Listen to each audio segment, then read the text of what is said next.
Hi everyone, स्वागत करती हूँ आप सभी का टीचिंग कोर्स के स्टडी प्लेटफॉर्म पर। उम्मीद करती हूँ आप सभी लोग बहुत अच्छे होंगे। मैंने आप सभी के लिए यहाँ पर एचटेट और सीटेट के लिए बाल विकास यानी कि चाइल्ड साइकोलॉजी क्लासेस को शुरू किया हुआ है, जो कि बिल्कुल फ्री ऑफ कॉस्ट आप सभी के लिए और डिटेल से आपके सिलेबस को यहाँ पर करवाया जाएगा। तो मैं उम्मीद करती हूँ कि आप इन क्लासेस को पसंद कर रहे होंगे। आज आपकी सेकेंड नंबर की क्लास रहने वाली है और जो टॉपिक मैंने यहाँ पर शुरू किया वो आपका स्टार्टिंग का, that is growth and development, वृद्धि और विकास। आज की इस क्लास में ना सिर्फ मैं इसके बारे में डिस्कस करूंगी बल्कि आपके प्रिंसिपल्स को भी डिस्कस करूंगी, जो ग्रोथ एंड डेवलपमेंट के जो प्रिंसिपल्स होते हैं। इसके अलावा कौन कौन से फैक्टर्स होते हैं, इंटरनल और एक्सटर्नल फैक्टर। तो कंप्लीट इस टॉपिक को आज के इस वीडियो में खत्म कर दूंगी। आई होप आप इसको पसंद करेंगे। चलिए स्टार्ट करते हैं। अगर आपने अपना फर्स्ट लेक्चर नहीं देखा है जिसमें मैंने आपके साथ सिलेबस डिस्कस किया है और इसके अलावा इंट्रोडक्शन पर बात की है, तो आप उसको जरूर देख लीजिएगा और सीरीज से इन क्लासेस को जरूर से जरूर बनाना शुरू करिएगा। चलिए स्टार्ट करती हूँ। देखिए, ग्रोथ एंड डेवलपमेंट की जब भी बात करी जाती है तो यहाँ से आपसे एक क्वेश्चन पूछा जाता है और आपको स्टार्टिंग में ही ये क्वेश्चन देखने को मिल जाएगा। ग्रोथ का क्या मतलब होता है? ग्रोथ का मतलब होता है फिजिकल अपीयरेंस किसी भी इंडिविजुअल की। ठीक है, आप कह सकते हो फिजिकल स्ट्रक्चर, शारीरिक संरचना। ठीक है, जिसके अंदर आपके क्या क्या आ जाते हैं भाई? आपकी हाइट आ जाती है। ठीक है, आपका जो कद है, हाइट आ जाती है। इसके अलावा आपका वेट कितना है, ठीक है, आपके अंदर कितना वजन है, कितना केजी वेट है आपके अंदर। इसके अलावा जो डेवलपमेंटल ऑर्गन्स होते हैं, ठीक है, डेवलपमेंट ऑफ ऑर्गन्स, आपके सभी ऑर्गन्स का विकास किस तरीके से हो रहा है, ये सारी चीजें किसमें आ जाती है? आपके ग्रोथ में आ जाती है। मींस जो वृद्धि होती है वो ये बताती है कि आपका फिजिकल अपीयरेंस किस तरीके से आप बड़े हो रहे हो। जब एक बच्चा पैदा होता है तो वो बिल्कुल छोटा सा होता है, उसको आप गोद में रखते हो। धीरे धीरे वो बच्चा बड़ा होता होते चलना भी सीखता है, वो दौड़ना भी सीखता है। ठीक है, उसकी हाइट भी बढ़ती है, उसका जो वेट है वो भी बढ़ता है, उसकी जो मसल्स है वो भी यहाँ पर इंप्रूव हो रही होती है, जो ऑर्गन्स है वो भी यहाँ पर बड़े हो रहे होते हैं। तो ये सब चीजें क्या कहलाती है? ये आपके वृद्धि का हिस्सा है, ये ग्रोथ का हिस्सा होती है।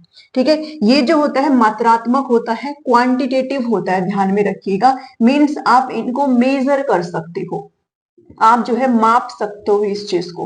ठीक है, जैसे आपकी हाइट है, हाइट आप माप सकते हो, कितनी हाइट है आपकी, आप कितने फुट के हो। इसके अलावा आपके अंदर कितना वेट है, 15 kg वेट है, 20 kg वेट है, कितना वेट है आपका। ठीक है, तो ये सब क्या है? आपका क्वांटिटेटिव होता है। तो बस आपको इतना ध्यान में रखना है कि जो वृद्धि होता है वो डेवलपमेंट का, विकास का एक अभिन्न अंग होता है। ठीक है, एक उसका ही प्रोसेस होता है, डेवलपमेंट का ही। ठीक है, और ये क्या होता है? आपका मेजर कर सकते हो आप इस चीज को, जो आपका फिजिकल अपीयरेंस, आप बाहर से कैसे दिख रहे हो, वो आपका क्या है? ग्रोथ के अंदर आता है। देन एक टर्म आती है मैचुरेशन, परिपक्वता। ये किसके द्वारा दी गई थी? तो आप नाम ध्यान में रख लीजिएगा, एर्नोल्ड गेसल के द्वारा इस टर्म को यहाँ पर दिया गया था, मैचुरेशन। ठीक है, परिपक्वता। आप लोग बहुत बार सुनते भी होंगे ऐसे कि भाई कैसी बातें कर रहे हो, you are not mature enough, maturity वाली बातें करिए। तो वो किस संदर्भ में बोली जाती है?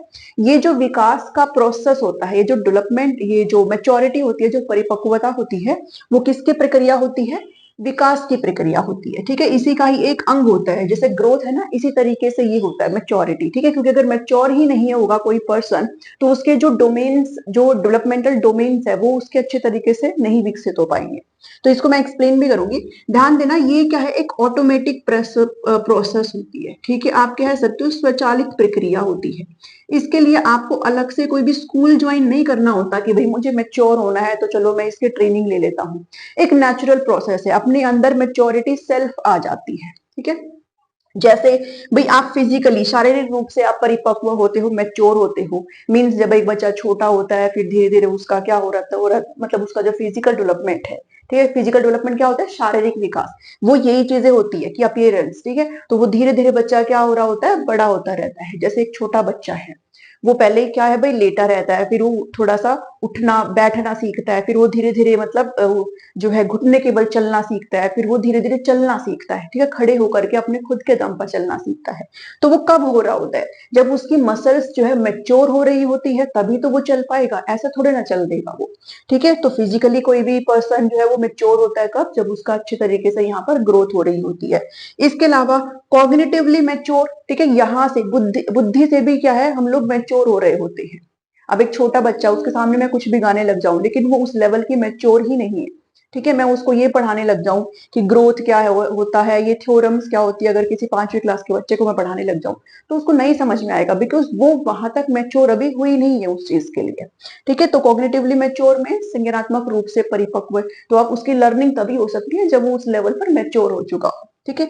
ऐसे ही इमोशनली मैच्योर है, भावात्मक रूप से, ठीक है। इमोशंस का क्या मतलब होता है कि भाई आप अपने इमोशंस प्रकट करते हो, आप अपने इमोशंस को इवन कंट्रोल भी कर सकते हो when you are mature enough, ठीक है। आपको पता है कितना कहाँ पर आपको भावुक होना है, कितना कहाँ पर आपको खुशी जो है वो जाहिर करनी है। तो ये भी क्या है, मैच्योरिटी वाली बात होती है, ठीक है। कोई कोई बहुत ज्यादा इमोशनली अनस्टेबल होते हैं, है ना, कोई कोई अपने इमोशंस को नहीं रोक पाते हैं करके, तो वो क्या है, इमोशनल मैच्योरिटी में जब आपको पता हो कहाँ पर कितनी तरीके से आपको एक्ट करना है, ठीक है। तो ये क्या है, मैच्योरेशन है। और यू कैन से यहाँ पर कि taking ownership of one's action, अपने खुद की जिम्मेदारी खुद पर लेना, means now you are responsible. जब आपके अंदर मैच्योरिटी आ गई है, आप अपने खुद की जिम्मेदारी ले सकते हो, आप अपने खुद के कार्यों को खुद के ऊपर ही ले सकते हो। आपको फोल्सली किसी को ब्लेम करने की जरूरत नहीं होती, जो भी आउटकम आए हैं उसको किसी पर थोपने की नीड नहीं है, ठीक है। अगर आप ऐसा कर पाते हो, that means you are mature enough, ठीक है।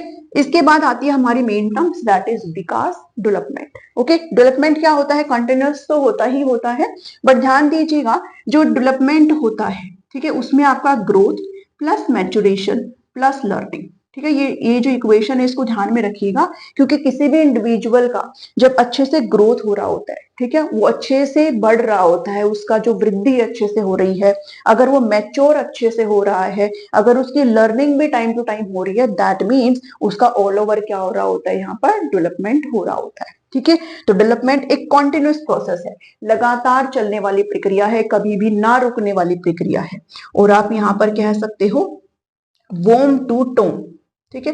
डेवलपमेंट जो होता है वो वोम टू टोम होता है। वोम का मतलब होता है गर्भ, ठीक है, गर्भ से कब्र तक। जब एक बच्चा अपने माँ के पेट में कंसीव होता है ना, जब एक मदर कंसीव करती है, वो जो सिंगल सेल माँ के पेट में जो कंसीव होता है, ठीक है, तब से लेकर के और उस पर्टिकुलर इंसान के जन्म लेने के बाद से और उसकी पूरी लाइफ टाइम तक उसका जो डेवलपमेंट है, जो विकास है, वो चलता रहता है, विकास कभी भी नहीं रुकता, ठीक है। विकास जो है वो एक नेवर एंडिंग प्रोसेस होती है, ठीक है, नेवर एंडिंग प्रोसेस, कभी भी ना रुकने वाली, न रुकने वाली प्रक्रिया होती है, ठीक है। क्या होती है, विकास, न रुकने वाली प्रक्रिया, लिख लीजिएगा इस चीज को। ओके, अगर आप मेरे से नोट्स लेंगे तो आपको ये सारी चीजें मिल जाएंगी उस पे। चलिए, इसके अलावा जो विकास होता है वो क्या होता है भाई, एक ऑर्डरली प्रोसेस होता है, मीन्स क्रम में होता है, और यू कैन से सीक्वेंस में होता है, ठीक है, व्यवस्थित तरीके से होता है। ऐसा नहीं है कि कुछ भी कहीं से भी रेंडमली हो जा रहा है। एक बच्चा है, वो सबसे पहले अपनी इन्फेंसी स्टेज में ही जाएगा, ठीक है, वो पहले शिशु अवस्था में जाएगा, फिर वो अर्ली चाइल्डहुड में जाएगा, फिर वो लेटर चाइल्डहुड में जाएगा, फिर वो एडोलेसेंस में ही जाएगा, ठीक है। तो ये जो पैटर्न है, ये जो पैटर्न है, वो सबका प्रोसेस वही है, ठीक है, यूनिफॉर्म तरीके से ही होता है, सभी का वही प्रोसेस है। ऐसा नहीं है कि कोई बच्चा पहले चलना सीख रहा है और घुटने के बल वो बाद में चलना सीखेगा, ठीक है। हाँ, बच्चे का ये होता है कि रेट अलग अलग होता है, कोई बच्चा पहले कर लेता है, कोई बच्चा लेट कर लेगा। ओके, तो ऑर्डरली प्रोसेस होता है, व्यवस्थित क्रम में होता है, सीक्वेंस में होता है, निश्चित तरीके से होता है विकास, ठीक है। इसके अलावा ये जो होता है वो दोनों है, क्वालिटेटिव भी है और क्वांटिटेटिव भी है, बिकॉज इसके अंदर आपका ग्रोथ ऑलरेडी है, ठीक है। तो ये गुणात्मक भी होता है और ये क्या होता है, मात्रात्मक भी होता है। So this is all about development, means Vikas. Okay, चलिए, अब हमसे पूछे जाते हैं स्टेजेस ऑफ डेवलपमेंट की। जब भी हम बात करते हैं तो मेजरली तो ये 4 है, बट आगे भी और हमारे स्टेजेस होते हैं, ठीक है। चलिए, और हमारे आगे भी स्टेज, बट हमसे जो है वो जनरली यही पूछे जाते हैं। इन्फेंसी, शिशु अवस्था, इसके बारे में डिटेल से उन सभी एस्पिरेंट्स को पता होना चाहिए जो एस्पिरेंट्स पीआरटी वाले हैं, स्पेशली, ठीक है, जो पीआरटी वाले हैं उनसे यहां से और यहां से सवाल आते हैं। पीआरटी वालों से ये नहीं पूछा जाता, लेटर चाइल्डहुड तक भी वो कवर कर लेंगे, बट ये नहीं पूछा जाएगा आपसे, एडोलेसेंस, ठीक है। बट पढ़ना सारी चीजें, हम कुछ भी छोड़ नहीं सकते हैं। तो इन्फेंसी स्टेज, शिशु अवस्था 0 से 2 वर्ष की होती है, ध्यान दीजिएगा, ठीक है, 0 से 2 वर्ष की होती है। ये पर्टिकुलर इस स्टेज के अंदर बच्चा अपने रिफ्लेक्सेस पर वर्क करता है। रिफ्लेक्सेस क्या होते हैं, ऐसी अनैच्छिक क्रियाएं होती हैं। ये कौन सी क्रियाएं होती है, ये वो क्रियाएं होती है जो बच्चे को नहीं पता वो क्या कर रहा है। आपने देखा होगा 0 से 2 साल का बच्चा, जो स्टार्टिंग में बच्चा होता है ना, वो बिल्कुल हाथ पैर ऐसे मारता ही मारता रहता है, उसको नहीं पता वो क्या कर रहा है, कुछ कुछ भी, ठीक है। तो ये ऑटोमेटिक प्रोसेस होती है, अनैच्छिक क्रियाएं होती हैं, इनके ऊपर बच्चा काम कर रहा होता है अपने रिफ्लेक्सेस पर। हिंदी में भी आपको रिफ्लेक्सेस जो है लिखा मिल सकता है, ठीक है। भूख लगेगी तो रो दिया, सुसुपोटी आई है तो रो दिया, ठीक है। तो हर चीज पे क्या है, बच्चा इसी तरीके से काम करता है और बच्चा जो है टोटली डिपेंड रहता है, ठीक है, निर्भर है टोटली किसके ऊपर, अपनी मदर के ऊपर जो है बच्चा वो टोटली डिपेंड रहता है। इसके अलावा ये फास्टेस्ट पीरियड है किस चीज के लिए, चाइल्ड ग्रोथ के लिए। ओके, ध्यान दीजिएगा, अगर बाल वृद्धि की बात करें तो सबसे जो फास्टेस्ट पीरियड है, सबसे तेज अवधि है, वो क्या है, बच्चे की इन्फेंसी पीरियड है। यहां पर बच्चे की जो ग्रोथ हो रही होती है, जो वृद्धि हो रही होती है, वो एकदम से फूट के निकलती है, ठीक है। आप कह सकते हो कि जो स्टार्टिंग के जो 6 मंथ है, ठीक है, उसमें बच्चे का जो बर्थ के टाइम पर वेट था ना, उसका ऑलमोस्ट डबल हो जाता है, ठीक है, 2 टाइम्स हो जाता है, ऑलमोस्ट डबल हो जाता है, ध्यान देना। ओके, ये सारी चीजें जो ये स्टेजेस है ना, early childhood, letter childhood, adolescence, infancy, ये सब मैंने डिटेल में नोट्स के अंदर कवर कर रखी है। सो प्लीज मेक श्योर कि आपने अगर नोट्स लिए हैं तो आप उनको बिल्कुल अच्छे तरीके से रीड करें, ठीक है। तो इन्फेंसी पीरियड क्या है, फास्टेस्ट पीरियड है, सबसे ज्यादा जो वृद्धि होती है बच्चे की वो स्टार्टिंग में वो इसी स्टेज के अंतर्गत होती है। देन बात आती है सेकंड नंबर पर आपका अर्ली चाइल्डहुड, ठीक है, पूर्व बाल्यावस्था, 2 से 6 वर्ष की होती है ये। इस पर्टिकुलर स्टेज को टॉय स्टेज मींस खिलौना अवस्था, ठीक है, मैं हिंदी में बोल देती हूँ, खिलौना अवस्था, पूर्व स्कूल अवस्था, पूर्व विद्यालय अवस्था, क्वेश्चन स्टेज में बच्चे बहुत क्वेश्चन पूछते हैं इस पर्टिकुलर स्टेज में, ये क्यों हो रहा है, किस लिए हो रहा है, आप ये क्यों कर रहे हो, बहुत कान खाते हैं। इसके अलावा सेल्फ सेंटर्ड स्टेज है, अहम केंद्रित अवस्था होती है, बच्चे बस खुद में ही रहना जानते हैं, दूसरों की सुनना उनको पसंद नहीं होता, तो सेल्फ सेंटर्ड ये स्टेज होती है, अहम केंद्रित ये अवस्था होती है।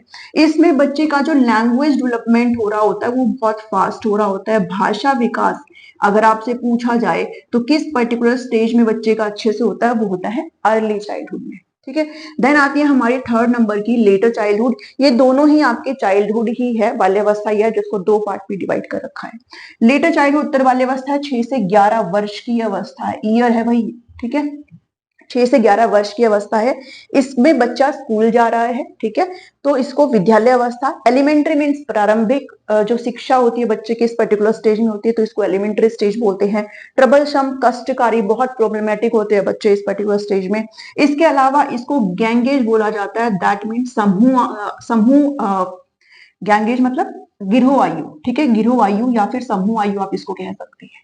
बच्चे जो होते हैं वो अपने पीयर्स के साथ ही खेलना यहाँ पर पसंद कर रहे होते हैं। और लेटर चाइल्डहुड में बेसिकली क्या है कि मतलब जो लड़कियां होती हैं वो लड़कियों के ही ग्रुप में खेलती हैं, जो लड़के होते हैं वो लड़कों के ही ग्रुप में खेलते हैं, ठीक है, ऑपोजिट सेक्स वाली बात इसमें नहीं होती है, तो इसमें गैंग जो है वो बन जाती है, ठीक है। इसके अलावा बच्चों का जो पोटेंशियल है, जो पोटेंशियल मीन्स क्षमता, बच्चे आगे चल करके जो उनकी नींव आप कह सकते हो, ठीक है, बच्चों की नींव इस पर्टिकुलर स्टेज के अंदर जो है वो कहीं ना कहीं डेवलप हो रही होती है, तो ये स्टेज काफी इंपॉर्टेंट है, क्रूशियल है, ठीक है। इसके अलावा जो फोर्थ नंबर की है वो है एडोलेसेंट स्टेज, किशोरावस्था। ये पर्टिकुलर स्टेज को, किशोरावस्था को मैं एक अलग चैप्टर में अलग तरीके से करवाऊंगी, क्योंकि आपको ये डिटेल में करना है। पीजीटी वालों को पिछली बार अच्छे लेवल से क्वेश्चन पूछे गए थे, तो इसको मैं डिटेल में कराऊंगी, ठीक है, ध्यान दीजिएगा। एडोलेसेंस, किशोरावस्था क्या है, बेसिकली जो चाइल्डहुड है और अडल्टहुड के बीच का एक स्टेज है, ठीक है। अडल्टहुड क्या है भाई, किशोरावस्था के बाद वाली स्टेज है, ठीक है, जिसमें शादी वगैरह हो जाती है, फैमिलीज वगैरह बन जाती है, ठीक है। आप कह सकते हो ये एक ट्रांजिशनल स्टेज है, ठीक है, ट्रांजिशनल स्टेज मीन्स एक बदलाव की अवस्था है किशोरावस्था, किसके बीच में, फ्रॉम चाइल्डहुड, बाल्यावस्था से, बचपन से, और व्यस्क अवस्था से, ठीक है, अडल्टहुड की तरफ। ये जो है इसके जो फादर माने जाते हैं भाई, स्टीनली होल है, स्टीनली होल है, ठीक है, फादर ऑफ एडोलेसेंस कौन है, स्टीनली होल है। इस पर्टिकुलर स्टेज को स्ट्रेस एंड स्टॉर्म, तनाव और तूफान की अवस्था बोलते हैं, ठीक है, इसको मैं डिटेल में कराऊंगी। तनाव और तूफान की अवस्था क्यों बोलते हैं, क्योंकि ये बहुत क्रूशियल स्टेज होती है भाई, इसमें बच्चे के अंदर इतना तूफान उमड़ रहा होता है, हार्मोन का इम्बैलेंस हो रहा होता है, क्योंकि इस पर्टिकुलर स्टेज में बच्चे को प्यूबर्टी हिट कर चुकी होती है, ठीक है, प्यूबर्टी हिट कर चुकी होती है ना। प्यूबर्टी का मतलब क्या है भाई, जो बॉयज होते हैं उनके अंदर जो है डेवलपमेंटल जो जो सेक्सुअल ऑर्गन्स होते हैं वो डेवलप हो चुके होते हैं, ठीक है। उनमें जो सेमेन है वो बनना शुरू हो जाता है, और जो फीमेल होती है उनको मेंस्ट्रुअल साइकिल यहाँ पर शुरू हो जाती है, मींस एग का फॉर्मेशन यहाँ पर शुरू हो जाता है। तो वो सेक्सुअली यहाँ पर मैच्योर्ड हो चुके होते हैं। इस वजह से बहुत सारे हार्मोन्स होते हैं जो बच्चे के शरीर में रिलीज हो रहे होते हैं, उनका जो फिजिकल अपीयरेंस है उसको बिल्कुल हिला के रख देते हैं। तो एक इम्बेलेंस बच्चे के अंदर जो है वो होता रहता है। तो इस पर्टिकुलर स्टेज में बच्चे बहुत झगड़ालू भी हो जाते हैं, ठीक है। वो कॉन्फ्लिक्ट शो करते हैं, मतलब संघर्ष की अवस्था आप कह सकते हो, द्वंद्व हो जाता है पेरेंट्स के साथ। पेरेंट्स की सुनना उनको पसंद नहीं होता इस पर्टिकुलर स्टेज में, वो सिर्फ अपने दोस्तों की सुनना चाहते हैं, ठीक है। पेरेंट्स की बात बिल्कुल भी नहीं सुनना चाहते हैं, और एक रिस्की बिहेवियर शो करते हैं, जोखिम भरा व्यवहार यहाँ पर शुरू करते हैं। तो इस पर्टिकुलर स्टेज में बच्चों को हर प्रकार से टैकल करने की जरूरत होती है, उनको बहुत प्यार से डील करने की जरूरत होती है, बिकॉज ऑलरेडी उनके अंदर एक तूफान यहाँ पर खड़ा रहता है जिसको हमें समझने की जरूरत होती है, ठीक है। So this is adolescence stage. अब हम डिस्कस करने वाले हैं आपके साथ डोमेन्स ऑफ डेवलपमेंट, देन मैं आपके साथ डिस्कस करूंगी principles of development, and then कौन कौन से फैक्टर्स है जो कि चाइल्ड और ग्रोथ एंड डेवलपमेंट को अफेक्ट करते हैं। चलिए अब बात करते हैं डोमेन्स ऑफ डेवलपमेंट की, यानी कि विकासात्मक आयाम की, ठीक है। हिंदी में इसको आप डोमेन भी यहाँ पर आपको दे सकते हैं, इसके अलावा आपसे आयाम भी आपको लिखा मिल जाएगा, ठीक है। तो प्लीज इंग्लिश में भी चेक कर लीजिएगा एक बार। डोमेन्स में हम यहाँ पर 6 डोमेन्स की बात करते हैं मेजरली, जिसमें एक है आपका फिजिकल मीन्स शारीरिक डेवलपमेंट, ठीक है। ये सारे जो है एक तरीके से संपूर्ण विकास की बात करते हैं, ठीक है। जब हम सर्वांगीण विकास का जिक्र करते हैं बार बार, जब हम बच्चे के संपूर्ण विकास का जिक्र करते हैं, दैट मीन्स ये सारे डोमेन्स यहाँ पर बच्चे के डेवलप होने चाहिए हैं, किसी भी एक डोमेन तक आप नहीं जा सकते हो। आप सिर्फ और सिर्फ ये नहीं चेक करेंगे कि बच्चा इस यहाँ से कॉग्निटिवली बच्चा कितना समझदार है, कितना बच्चा यहाँ पर विकसित हो रहा है, बल्कि साथ के साथ उसका शारीरिक विकास भी अच्छे से हो रहा हो, उसका सामाजिक विकास भी अच्छे से हो रहा हो, इमोशनली भी बच्चा अच्छे से डेवलप कर रहा हो, बच्चे का भाषा विकास, इसके अलावा जो नैतिक विकास है वो भी। मीन्स सर्वांगीण विकास के लिए ये सारे के सारे डोमेन्स डेवलप होना बहुत जरूरी है, जिसके ऊपर एनईपी भी यहाँ पर फोकस करता है, ठीक है। फिजिकल डेवलपमेंट की बात करें, जो भी आपका आउटर अपीयरेंस है, ठीक है, आपकी जो वृद्धि है उसकी बात की जा रही है, कि बच्चा जो है वो प्रॉपर तरीके से उसकी जो वृद्धि है वो हो रही हो, जिस भी तरीके से जो भी हमारा क्रम है, जो भी हमारा सीक्वेंस है, ठीक है, उस तरीके से। तो प्रॉपर हमारा जो शारीरिक संरचना है उसमें विकास की बात की जाती है।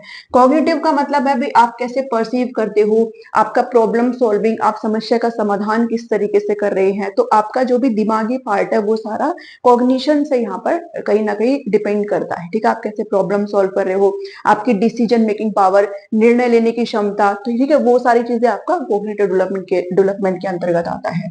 देन आता है आपका सोशल डेवलपमेंट, ये बताता है कि आपका रिलेशन कैसा है, ठीक है। रिलेशन किसमें, एनवायरमेंट में, वातावरण की बात करता है भाई, आपका जो सराउंडिंग है, आपका जो आसपास है, आपका जो वातावरण है उसमें आप लोगों से कितना घुल मिल रहे हो, आपके क्या रिलेशन है, ठीक है। आपकी कल्चर की बात यहाँ पर सोशल डेवलपमेंट में हो रही होती है, ठीक है, कल्चर की बात। तो सोशल डेवलपमेंट क्या है भाई, आप लोगों से किस तरीके से घुल मिल रहे हो, जब आप लोगों से घुलते मिलते हो तो आप चीजों को सीखते हो, समझते हो, ठीक है, आप सोसाइटी का हिस्सा बनते हो।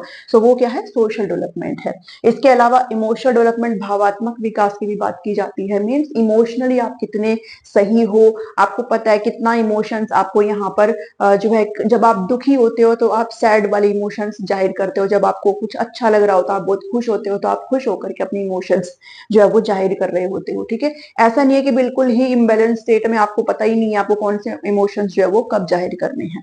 तो इमोशनल डेवलपमेंट की भी बात करी गई, भाई ये भी एक इंपॉर्टेंट एस्पेक्ट है, ठीक है। इसके अलावा लैंग्वेज डेवलपमेंट है, भाषा का विकास, जब बच्चा छोटा है धीरे धीरे उसके अंदर लैंग्वेज का डेवलपमेंट हो रहा होता है। पहले क्विंग स्टेज होती है, फिर बबलिंग स्टेज होती है, तो आगे आपका लैंग्वेज एंड थॉट का एक चैप्टर आएगा जिसमें मैं पर्टिकुलर आपको वो टेबल अच्छे से करवाऊंगी कि बच्चा 1 वर्ड कब बोलना शुरू करता है, 2 वर्ड कब बोलना शुरू कर सकता है, ठीक है, ये सारी चीजें।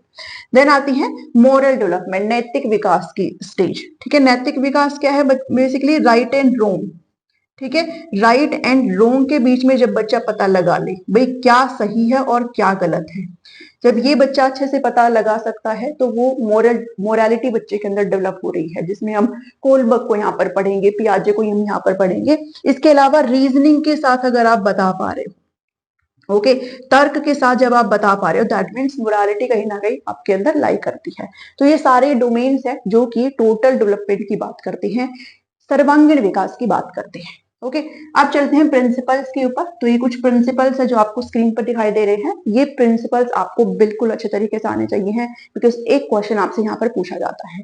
चलिए, सबसे पहला तो है अपना वही प्रिंसिपल, कॉन्टिन्यूटी की बात कर रहे हैं। मैंने पहले भी आपके साथ डिस्कस किया है कि जो विकास होता है वो कभी भी ना रुकने वाली प्रक्रिया होती है, कंटिन्यूस चलता रहता है। ठीक है, वोम टू टोम का मैंने यहाँ पर जिक्र किया था। ठीक है, गर्भ से कब्र तक जो विकास है वो क्या है, चलता रहता है, नेवर एंडिंग प्रोसेस है। इसके अलावा सेकंड की बात करें तो प्रिंसिपल ऑफ इंटीग्रेशन, एकीकरण का सिद्धांत, मींस जो हमारा बिहेवियर होता है भाई, हम वो जनरल बिहेवियर पहले शो करते हैं। पहले बच्चा जनरल बिहेवियर शो करता है और उसके बाद कोई भी स्पेसिफिक जो बिहेवियर है, कोई भी जो विशिष्ट व्यवहार है बच्चा वो अभी शो करता है। ठीक है, मैं यहाँ पर हिंदी में लिख सकती हूँ, सामान्य से विशिष्ट व्यवहार जो है बच्चा शो करता है। इसको हम कैसे समझेंगे, इसको हम इस तरीके से समझेंगे कि कोई छोटा बच्चा है। ठीक है, आप स्टार्टिंग में उसके सामने, छोटा मीन्स बहुत छोटा बच्चा है, ठीक है, तो उसको पता नहीं है, स्टार्टिंग में आप कोई भी सामान उसके सामने रखेंगे तो वो एकदम से हाथ पैर मारने लगता है कि उसको उसको चाहिए वो, बट ही डोंट नो, ही और शी डोंट नो एग्जैक्टली भाई अपने फिंगर से हम उसको ले सकते हैं करके। ठीक है, तो वो रेंडमली अपने हाथ ऐसे मारना शुरू कर देता है। फिर धीरे धीरे वो क्या है, पहले तो अपने हाथ मार रहा था ऐसे ऐसे, फिर धीरे धीरे वो स्पेसिफिकली अपने उंगलियों का इस्तेमाल करना सीख जाता है और फिर इंटीग्रेशन करता है। फिर क्या करता है, एकीकरण करता है अपने इन स्किल्स का, एंड देन वो अपना सीधे हाथ बढ़ा करके और अपने फिंगर का इस्तेमाल करते हुए चीजों को उठाना सीख जाता है। तो ये क्या है, इंटीग्रेशन है, जनरल टू स्पेसिफिक है। अगर आप मैथमेटिक्स में भी कोई चीज पढ़ते हो तो जो सम वाले प्रॉब्लम्स होते हैं, जो वैसे वाले प्रॉब्लम्स होते हैं जिसके अंदर आपके एडिशन सब्ट्रैक्शन ये सब होती है, तो आप पहले क्या करते हो, पहले वो जनरल चीजें आप यहाँ पर पढ़ रहे होते हो, काउंटिंग सीखते हो अच्छे से, नंबर नेम सीखते हो, एडिशन मल्टीप्लीकेशन ये सब करते हो, बाद में फिर आप उनका इस्तेमाल करते हो कहां पर, जब आप आगे चीजें करते हैं। ठीक है, तो क्या है, जनरल टू स्पेसिफिक की यहाँ पर बात की जाती है। देन आता है इंडिविजुअल डिफरेंस, व्यक्तिगत भिन्नताएं, और ये तो हमारा एक सेपरेट यूनिट भी है। ठीक है, चैप्टर भी है। इंडिविजुअल डिफरेंस का मतलब क्या होता है, हर बच्चा अलग अलग है। ठीक है, हर बच्चे का रंग रूप, ठीक है, रिलीजन, सब कुछ यहाँ पर बच्चे का है। हर बच्चे का इवन अंडरस्टैंडिंग अलग होता है। आप किसी भी बच्चे को सेम नहीं कंसिडर कर सकते हो। इवन जो आइडेंटिकल ट्विंस होते हैं ना, जो बिल्कुल सेम दिखते हैं, ठीक है, लुकिंग जिनका बिल्कुल सेम है, उनकी भी इंडिविजुअल डिफरेंस होती है। जरूरी नहीं है कि एक अच्छे से पढ़ रहा है तो दूसरा भी उसी रेट से पढ़ेगा, है ना, हो सकता है किसी को कम समझ में आ रहा हो सकता है किसी को ज्यादा समझ में आ रहा हो। ठीक है, तो सबका इंडिविजुअल डिफरेंस होता है और ये हमें डेवलपमेंटल जो प्रिंसिपल्स है उसके अंदर हम इस चीज को पढ़ते हैं। नेक्स्ट है यूनिफॉर्म पैटर्न। ठीक है, जो डेवलपमेंट होता है, जो विकास होता है, उसका जो क्रम होता है वो सेम होता है, यूनिफॉर्म होता है, सीक्वेंस सेम होती है। जैसे मैंने अभी एक लिखा था ना, सीक्वेंस सेम होती है कि पहले बच्चा इन्फेंसी स्टेज में जाएगा, देन अर्ली चाइल्डहुड में, फिर लेटर चाइल्डहुड में, फिर एडोलेसेंस में जाएगा। ठीक है, प्रक्रिया वो ही है। इसमें जो भी डेवलपमेंट बच्चे का निर्धारित है वो ही इन्फेंसी स्टेज में होगा। फिर उसके बाद अर्ली चाइल्डहुड में जितना बच्चे का शारीरिक विकास होता है, जितना उसका सामाजिक विकास होता है, जितना उसका कॉग्निटिव विकास होता है, वो सब अर्ली चाइल्डहुड में जाएगा। फिर लेटर में जो भी उसका डोमेन्स डेवलपमेंट है वो वहां पर फॉलो करेगा, फिर एडोलेसेंस में जाएगा। ठीक है, तो यूनिफॉर्म इसी तरीके से होगा, सेम है वो। ठीक है, यूनिफॉर्म क्या है, सेम है।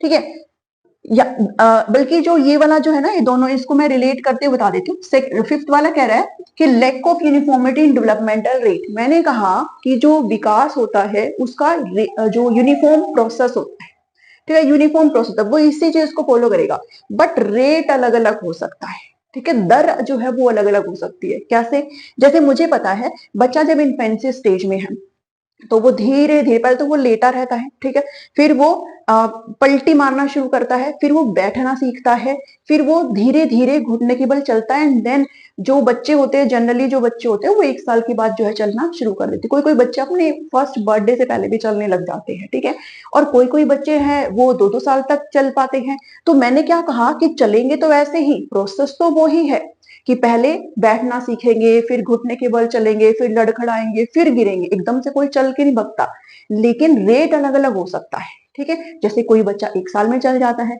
कोई बच्चा 2-2 साल में चलता है, कोई बच्चा बहुत जल्दी बोलना सीख जाता है, कोई बच्चा 2-2 साल तक नहीं बोल पाता है, किसी किसी बच्चे में जो लैंग्वेज का डेवलपमेंट है वो इवन 4-4 साल तक होता है। ठीक है, कोई बच्चा तुतलाकर बोलता है, कोई बच्चा नहीं बोलता है, बिल्कुल क्लियर बोलता है। तो ये क्या है, रेट जो है वो अलग अलग होगी, ठीक है, वो यूनिफॉर्म नहीं है, बट पैटर्न यूनिफॉर्म है, ठीक है, होगा वही।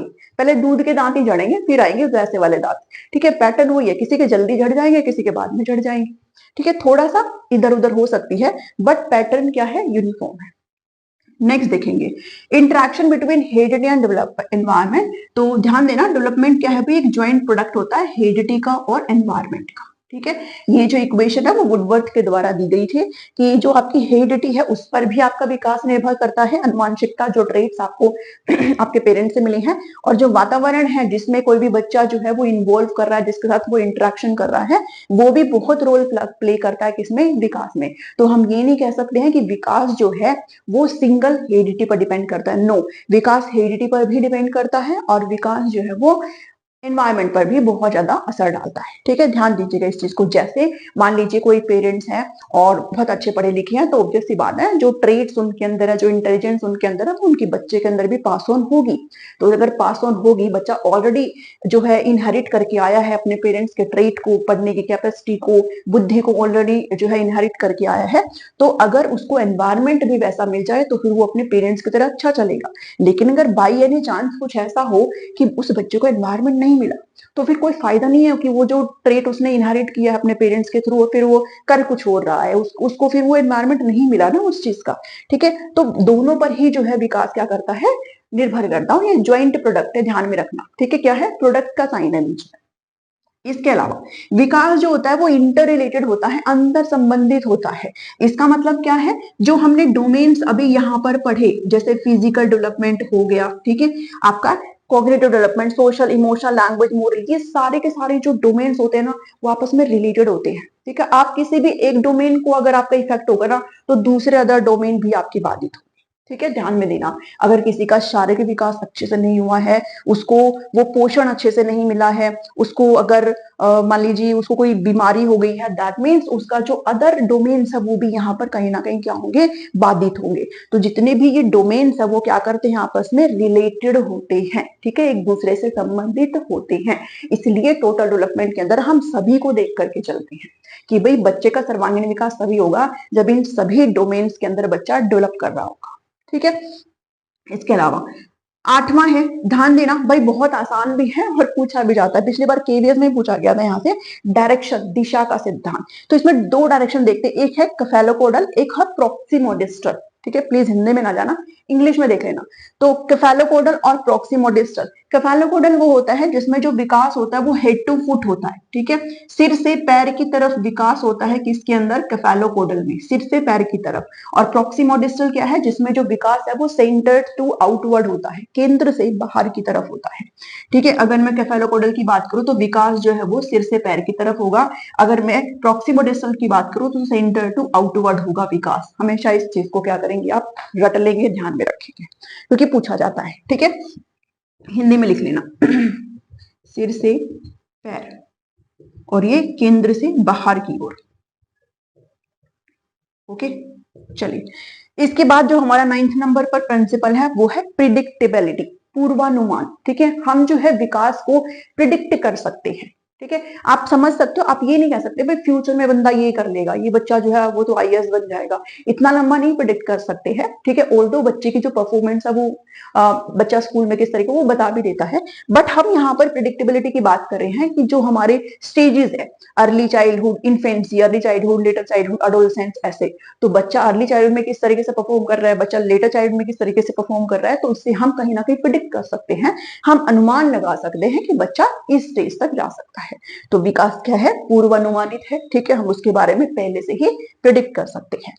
नेक्स्ट है, जो विकास है वो स्पाइरल होता है या लीनियर होता है, तो ध्यान देना, लीनियर, लीनियर मीन्स एक रेखा में, तो विकास कभी भी एक रेखा में नहीं होता बल्कि स्पाइरल फॉर्म में होता है, ठीक है। सर्पिल होता है, विकास कैसे होता है भाई, सर्पिल होता है, ऐसे।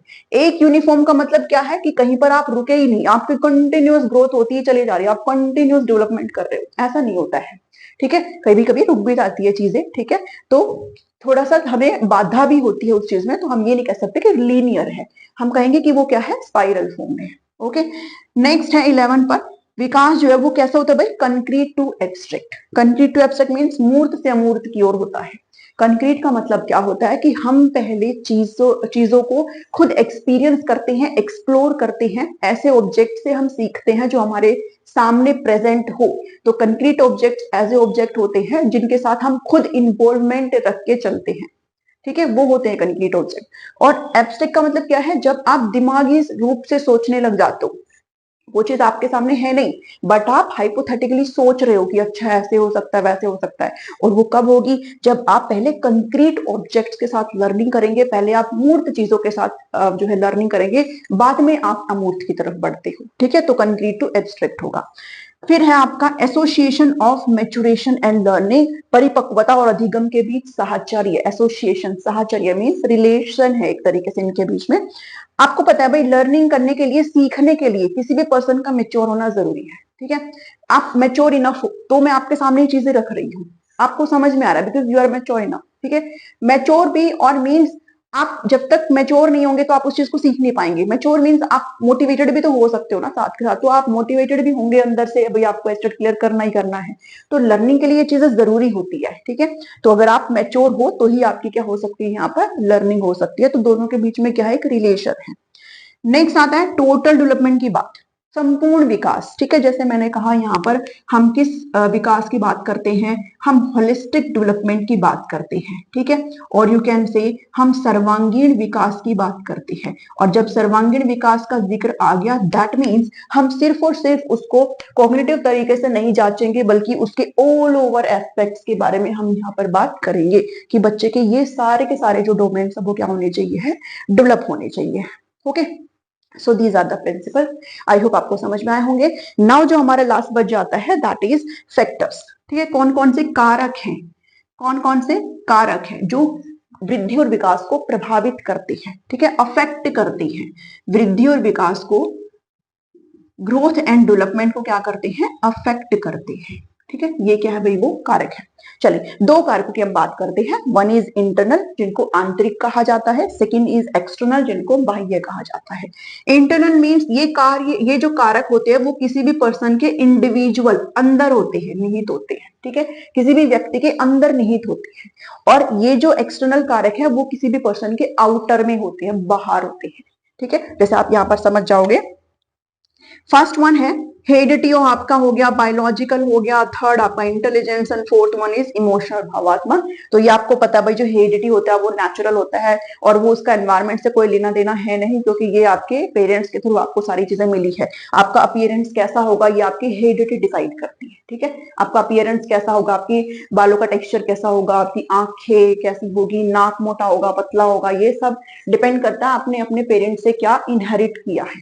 ओके, सो हेरिडिटी हो गया, बायोलॉजिकल हो गया, ये सारी चीजें, ठीक है। जैविक जो कारक है, इनमें कॉन्स्टिट्यूशनल कारक भी बोलते हैं इसको, संवैधानिक कारक भी बोलते हैं बायोलॉजिकल को, ठीक है।